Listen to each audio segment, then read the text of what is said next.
Okey, kalau simpan dekat rumah, tips dia. Okey, banyak kes hilang dekat rumah ni bukan kena curi, tuan-puan. Banyak kes hilang emas ni dekat rumah bukan kena curi.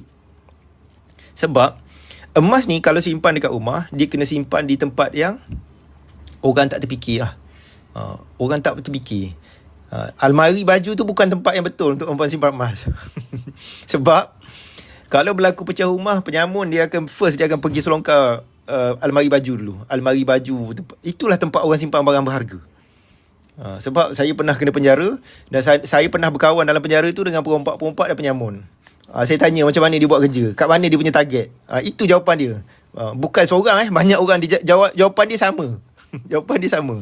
Jadi at least saya tahulah fikiran penyamun tu macam mana. Jadi target dia adalah almari. Almari baju, itu main.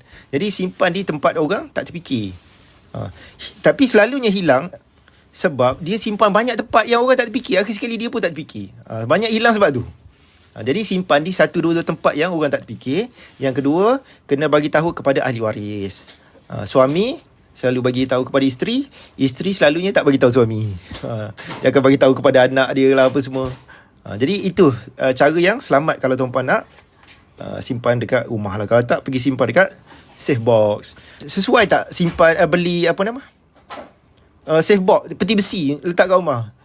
Kalau emas tuan-puan banyak, mungkin sesuai lah. Tapi peti besi ni dia tak selamat daripada, dia hanyalah selamat daripada orang dalam rumah saja. Sama ada maid ke, ada orang gaji atau ada ahli keluarga, itu saja. Tapi penyamun tak selamat tuan-puan. Kalau ada penyamun masuk, memang tak selamat. Dengan peti besi tu sekali dia boleh buat lari.